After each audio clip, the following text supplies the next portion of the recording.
नमस्कार दोस्तों, आपको हमारे चैनल में स्वागत है। अगर आप 10,000 रुपया एक साल के लिए पोस्ट ऑफिस में एफडी यानी फिक्स डिपॉजिट करते हैं तो आपको कितना ब्याज मिलेगा और मैच्योरिटी में आपको कुल कितना रकम मिलेगा, इसके बारे में इस वीडियो में हम डिटेल में चर्चा करेंगे। इसके लिए वीडियो को लास्ट तक जरूर देखिएगा। अगर आप लोग चैनल में नए हैं तो चैनल को सब्सक्राइब करके बेल आइकन को ऑन जरूर कर लीजिएगा ताकि आप लोगों के पास वीडियो टाइम से पहुंच सके। दोस्तों, आपके मन में एक सवाल जरूर आ रहा होगा, जब बैंक में एफडी का ऑप्शन है तो हम पोस्ट ऑफिस में एफडी क्यों करवाएं? पोस्ट ऑफिस और एसबीआई दोनों ही सरकारी स्थान है, तो फिर हम अपनी मेहनत की कमाई कहाँ इन्वेस्ट करें, पोस्ट ऑफिस एफडी में या एसबीआई जैसे सरकारी बैंक एफडी में? जब बात इन्वेस्टमेंट की आती है तो सबसे पहले दिमाग में क्या ख्याल आता है, भाई मेरा पैसा सेफ तो रहेगा ना। दोस्तों, पोस्ट ऑफिस के एफडी पे आपको मिलती है सोवरेन गारंटी। सुनने में ये एक बहुत ही भारी शब्द लगता है, लेकिन इसका मतलब बहुत ही सिंपल है। आपके पैसे की गारंटी 100% खुद भारत सरकार लेती है, चाहे आप 10,000 रुपए जमा करिए या 1,00,000 रुपए। आपका प्रिंसिपल अमाउंट और उस पर मिलने वाला इंटरेस्ट दोनों ही सुरक्षित है। इससे ज्यादा सेफ्टी और आपको इंडिया में कहीं नहीं मिलेगी। बैंक की एफडी भी सेफ होती है, लेकिन इसमें एक छोटा सा परंतु है। बैंक में आपका पैसा DICG द्वारा इंश्योर होती है। इसका मतलब यह है, कल का कोई भी बैंक चाहे एसबीआई क्यों ना हो, किसी कारण से डूब जाता है तो आपको मैक्सिमम सिर्फ 5 लाख रुपया ही वापस मिलता है। इसमें प्रिंसिपल और ब्याज दोनों ही शामिल होते हैं, तो आपका इसमें सुरक्षा ही सबसे बड़ी प्रायोरिटी है। तो आप इसमें 1% भी रिस्क नहीं लेना चाहते हैं तो पोस्ट ऑफिस आपके लिए एक आशीर्वाद की तरह है। तो पैसे की बात तो हो गई, अब बात करते हैं मुनाफा की यानी रिटर्न की। पोस्ट ऑफिस में ब्याज दर हर एक 3 महीने में सरकार द्वारा रिवाइज किया जाता है।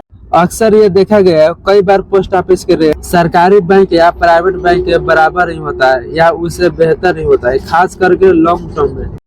फिलहाल 1 साल की एफडी पर 6.9% का सालाना इंटरेस्ट मिल रहा है और 2 साल की एफडी करवाने पर 7% और 3 साल की एफडी करवाने पर 7.1% और 5 साल की एफडी करवाने पर 7.5% का इंटरेस्ट दिया जा रहा है।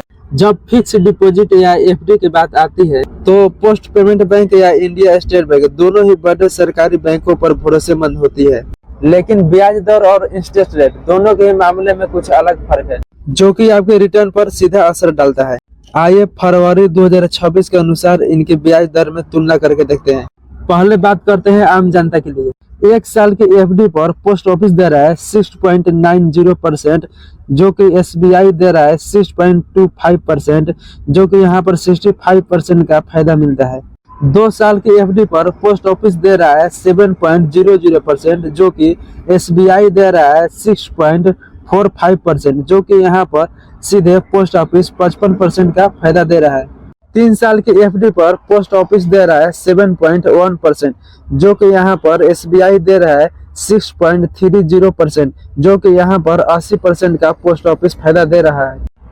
5 साल की एफडी पर पोस्ट ऑफिस ने तो कमाल ही कर दिया, जो कि दे रहा है 7.50%, यही एसबीआई दे रहा है सिर्फ 6.05%।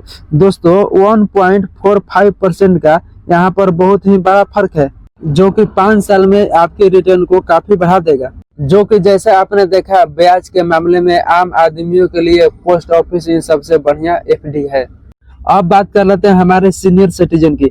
एसबीआई हमेशा अपने कस्टमर को 50% एक्स्ट्रा ब्याज देता है, जो कि पोस्ट ऑफिस सबके लिए बराबर ब्याज देता है। आइए देखते हैं इस एक्स्ट्रा ब्याज से क्या फर्क पड़ता है। 1 साल की एफडी पर पोस्ट ऑफिस का रेट है 6.90%, जो कि एसबीआई सीनियर सिटीजन का रेट है 6.75%, जो कि 0.25% से पोस्ट ऑफिस आगे निकल जाता है। 2 साल की एफडी पर पोस्ट ऑफिस दे रहा है 7.00%, जो कि एसबीआई दे रहा है 6.95%, जो कि 0.05% से यहाँ भी पोस्ट ऑफिस आगे है। 3 साल की एफडी पर पोस्ट ऑफिस दे रहा है 7.1%, जो कि एसबीआई दे रहा है 7.25%, जो कि यहाँ पर 0.15% से एसबीआई आगे निकल जा रहा है।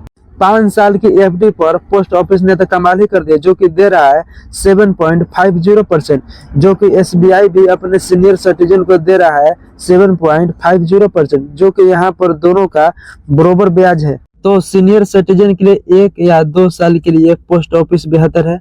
और 3 साल के लिए SBI बेहतर है और 5 साल के लिए दोनों ही बराबर है।